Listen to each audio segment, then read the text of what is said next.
Can't understand. आता मला आतून कसं वाटतंय, किती जळतंय आतून.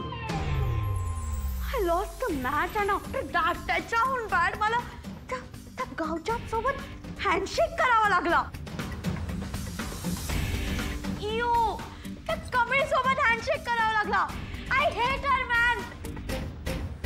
अनु बेबी, तू काय ते गावंढळ मुलीच्या वाटेला चालली आहेस? हा, अगं तिची लायकी तरी आहे का तुझ्यासमोर उभी राहायची? नो मॉम, ती मला हरवलंय. मी तिला नाही सोडणार. अनिका प्लीज. राजन,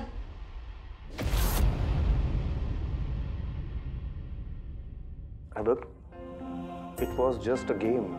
खेळामधल्या गोष्टी इतक्या मनावर घ्यायच्या नसतात. आणि सगळ्यात महत्त्वाची गोष्ट म्हणजे रिवेंज अशी भाषा वापरायची नसते. इतकं मनाला लावून घ्यायचं नसतं. यातलं काहीच शिकवलं नाहीस तर चांगलं होईल राजन.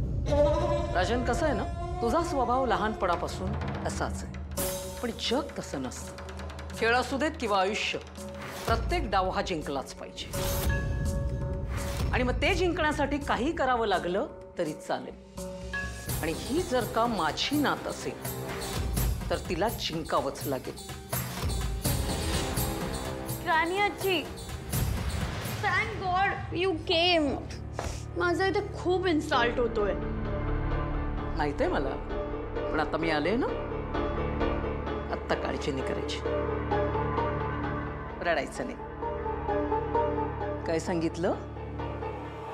आपण रडायचं नाही. ज्यांनी आपल्याला खूप त्रास दिलाय ना, त्यांना रडवायचं.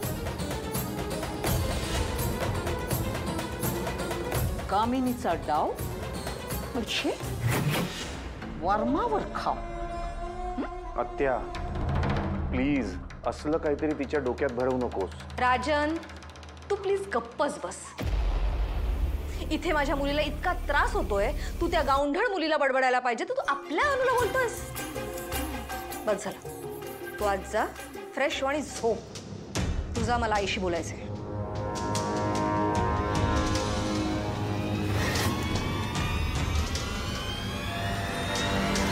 अनु बेबी, तू डॅडकडे अजिबात लक्ष देऊ नकोस. पण खरं सांगू, तू त्या गावंढळ मुलीसाठी स्वतःला त्रास करून घेतलेला मला अजिबात आवडलेला नाहीये. अगं तुझी अवस्था तर बघ, तुझा हात बघ.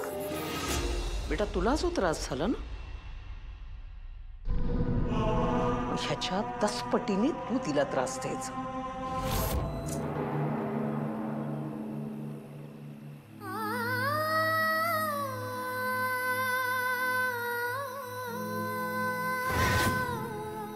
सरू, तुझा देवावरचा विश्वास कमी झालाय का? काय असं काय बोलायलंय आबा? आपण कायमच तुळजाईच्या पायावर डोकं ठेवतात. अगदी मनापासून भक्ती केली तिची. तुळजाई आपल्याला कधी त्रास होऊन देईल का? अगं देईलच. काळजी असते आपल्या लेकरांची. आबा तुम्ही काय बोलताय? मला समजेल असं बोला. तुला काय वाटतंय? हे तुझ्या अशा वागण्यानं तू कमळीचं भविष्य बदलू शकणार आहेस?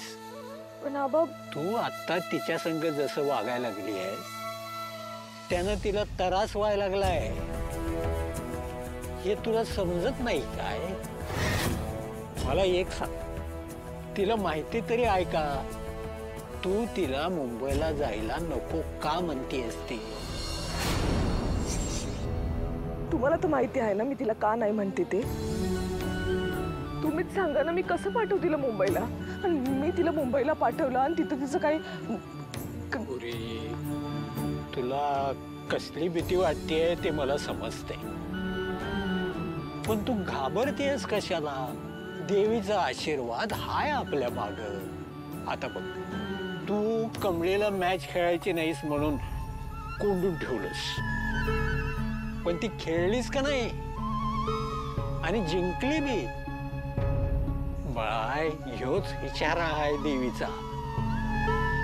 आपल्या कमळीच्या डोक्यावर देवीचा हात आहे. मग कशापायी चिंता करायची? हे बघ सरू, आता लई विचार करू नको. समजा त्या देवीवर सोडून दे. आबा आपण एक काम करूया, कमळीला देवीचा कौल लावायला लावूया. आपण कमळीला देवळात दिवा लावायला लावूया. आई तुळजाभवानी, तुला तर ठाव आहे मी कमळीला मुंबईला का जाऊ देत नाही ते. ती हिताच सुरक्षित आहे. ती मुंबईला गेली तर तिथे तिचं काय होईल काय बी सांगता यायचं नाही. ती जर का तिकडे गेली आणि तिथं नाही नाही, मी हे काय होऊ द्यायची नाही. आई, आजपासून मी तुझी जी काय भक्ती केली असेल, जी काय सेवा केली असेल, ती समधीपणाला लावायला तयार आहे मी. माझी एकच कळकळीची विनंती आहे तुला आई, मी पदर पसरते तुझ्यामुळं. माझ्या कमळेला कौल देऊ नकोस. यो दिवा विजलाच पाहिजे. माझं हे मागणं मान्य कर देवी आई. या आईवर दया कर, दया कर.